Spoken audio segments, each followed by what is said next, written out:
Hey, everybody, I'm David with Bolivar Live, and we've got a pretty neat show today. I'm here with Laura Norman with the Galveston County Office of Emergency Management, and I've been talking to her for, I guess, since I started this, really. Laura, thanks for joining us today. We're going to talk about hurricane. We're right at the start of peak season for us, Laura. And Galveston County really has a lot for its residents and visitors to go to stay connected and get help. Let's go through some of the things that y'all have options where people can print or download. And let's start with the Galveston County Disaster Guide. Yes, we have developed here in our office a disaster guide specific to the needs of our Galveston County residents. And this time of year in particular, we are very focused on monitoring any tropical weather that might come our direction, but it also covers a variety of different hazards that people might encounter. So you can pick up a copy at our office. There's quite a few places around the peninsula where you can pick them up as well. And as you said, David, you can download them from both your website and for ours at gcoem.org. And I'm going to put a link for each one of these topics we talk about in the write-up. And so it'll take you straight in case someone wanted to print it off.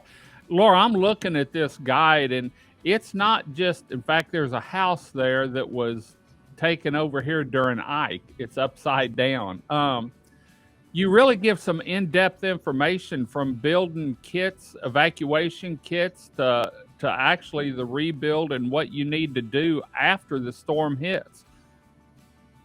We did try to make sure that we have information in there that our residents can use to make decisions for themselves.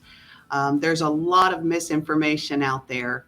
And when we saw some of the disaster guides in the country that were being used, a lot of it didn't apply. And there were some gaps. So our team here at the Office of Emergency Management developed that specifically for our residents. And hopefully, as we continue to build on that every year, we get a little bit better and add a little bit more content to it. Additionally, our website has follow-up information for all of those topics in our guide. So if somebody wants to get more information about recovery issues, about what to expect when you come back from a storm, or even preparedness things you can do, our website has checklists. We've got some blog entries that we've put, just a lot of general information in there for our folks to use to make decisions for their own family. And y'all use social media too during the event to let people know what's going on too on y'all's Facebook page, don't you? We do. We have a Galveston County Facebook page as well as a Galveston County OEM Twitter page. But Okay. our best recommendation for our residents is to sign up for mass notifications, which our emergency alert system. And we have a brand new system this year. So even residents who've been getting information in the past still need to sign up again. And we've got a link on our webpage right at the top that says register for emergency alerts. And we recommend that everybody do that. That way you will get information about storms that are coming in, if we have any hazardous materials issues, the burn ban, boil water notices, just about anything that would impact you. We'll push that through to our residents. And if it's, depending on the incident, if it's a severe emergency, if it's something like an evacuation notice, we may actually send it out to everyone on the peninsula, not just our residents that opted in for that action. So we do recommend that every person that lives out there receives that data and go to our website and click on emergency notifications. Cool. Let's talk about we have in all of Galveston County, and we do here too. We have some elderly residents, retired. Maybe they don't have transportation, or they need help once the storm hits. What does Galveston County offer on that? Say a storm's coming in and it's a mandatory evacuation. How can they get help getting off the peninsula? We have a variety of different options, but the first thing we need is information. We need to know the people in our county that are the most vulnerable and may need assistance with evacuation for any reason. It might be they have access or functional needs or medical needs. It might simply be that they don't have a ride or they're unable to drive or their car isn't working. Whatever that is, we ask our residents to go and sign up for the State of Texas Emergency Assistance Registry. And it's an annual registration that's free of charge. It's STEAR. And again, the link for that, for the STEER registry, is on our website as well. And that just is a planning tool to let us know which residents in the county might actually need help in an emergency, not just an evacuation, but any type of an emergency. That does not guarantee them a ride. That doesn't mean that we're going to go force you out. It just means we know that if we're requesting buses, that we might have a certain amount of people that require a bus that has access for wheelchairs, or somebody might have some language barriers that we need to have information to them. And once we do have an emergency, then we check in with those people that are on that list and make sure that they do have a ride, that they do have their needs being met. And if they are unable to get to a evacuation hub, we usually have one on the island and then one on the mainland as well. If they're unable to do that, we'll work with our local first responders and with our own parks department to ensure that there is a ride available if we can. Now, that being said, we do need to make sure that people understand that that's an annual registry. The STEER registry, every year they need to sign in, and you can actually do it for your elderly family members. I do it for my mother every year. And you can call 211 to register, or you can use the link that I've sent to you, and you can get it on our website as well. But that needs to be done every year. And that's across the county, not just for Bolivar. Every city in the state has that same type of system and access to it. Okay. If people are down here visiting, can they register for the notifications even though they're from out of state? Because we get a lot of people down here in the late summer or the start of winter, from up north, that maybe they're starting to get some snow up there. Can they register to get the alerts? You don't have to be from in the area to register for that, right? No, you do not. Absolutely. We do suggest that anyone that's down here stay in the loop. Again, our goal is to provide them with information they need to make decisions for themselves.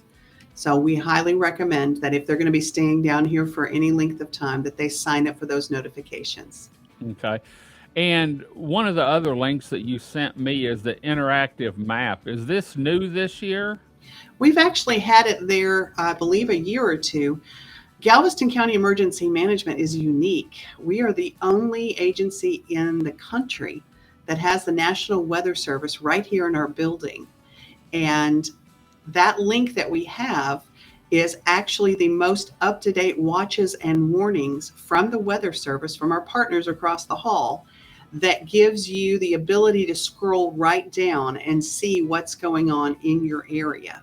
We know that people have a lot of options as far as meteorologists, and they want to get information from their friend or they want to see it on social media. But the bottom line is these folks at the National Weather Service and the National Hurricane Center have the most accurate, up-to-date information.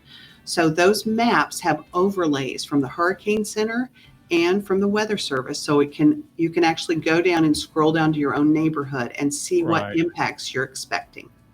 And that's, there's a lot of weather people out there or want to be weather people, but when it comes down to it, the National Weather Service, that's who you need to listen to. It's true. That's the gold standard. And we're so grateful that when Judge Henry has to make a decision, that he has direct access with the Weather Service and is able to get briefings right up to the very minute that those decisions are made. And those are not taken lightly. When we do have to order an evacuation for a particular area, we understand the impact that has and the risk that, if people evacuate too often and they get, numb to it because the storm moved on, that they may ignore that later. But when Judge Henry does issue a voluntary evacuation, that's a signal to our residents that there's weather coming, or Right. there is some type of an incident coming that they need to be aware of, and they need to start preparing themselves and their family. The difference between a mandatory and a voluntary evacuation is not the severity of the threat. It's actually the availability of rescue resources. Once we get to a certain level in a storm or an incident of some type, it is difficult for us to justify putting our first responders in further harm's way when Right. people were told to evacuate already. So when you get that evacuation order, please take it seriously, take the information, make the best decision for your family, but understand that after that time limit comes, when the mandatory evacuation has been issued, that rescue resources may not be available. Does when a storm's coming and you call for a mandatory evacuation, what's the stipulations as far as power? Do you know what the stipulations are as far as leaving power on the peninsula or even the ferry running, or how can they keep track of that? Well, those decisions are made by Energy. Entergy and by TxDOT. Okay. As far as the ferry goes, there are multiple physical realities of a storm. I like to Right. liken it to taking a bowl and sticking it in your bathtub. That the water starts to go up when that giant low pressure system gets into the Gulf. Hmm. And it can raise the ferries up so high that they no longer line up with the dock. And Right. you physically can't get the car from one spot to the other. So it's a number of factors. There is no one factor or one key. The winds can Hmm. impact the ferry landings. So it gets to a certain level with the wind and the water and the waves. And it might be the Coast Guard, it might be TxDOT that tells us that that option is no longer there. Okay. We normally have a representative from both TxDOT and the Coast Guard in our Emergency Operations Center while these decisions are being made. And we're Anyway. in constant contact with them on even regular blue sky days when Okay. something comes up. So we take that factor into account, as well as the impacts you may see on Highway 87, Right. because we know that there are some areas that are still under construction, and we can't control that, but we do want to make sure that you and the folks that are in our peninsula areas have the information they need to evacuate as soon as possible. So when you are told to evacuate, we highly recommend that you are already ready in Right. advance. Uh, Right. that you've got your go bag and you've got preparations done on your property to protect your things as you've gone when you leave, and that you're ready to roll when the judge does declare an evacuation order. That's the only reason why we haven't pulled down the rollover pass cam is because of the view it has of the Gulf and the highway there. Mhm. Because with the rollover pass, there's really not that much to look at. But from a water level standard, that's the reason why we've decided to keep that camera up so that we, not only us, but anyone can watch the water levels there at the pass and see what's happening there. So, Absolutely. We very much appreciate your cameras, and we can see immediately before and after a storm the difference on your Crystal Beach camera and mhm, on the Sunrise Beach camera. We can tell immediately the impacts to the storm before and after. So we're very right. grateful for that resource, as Well, we're well as glad the we one on have it. rollover, too. If people want to get more information, what's the website for Galveston County Office of Emergency Management again? It's gcoem.org. .org. Great. Right.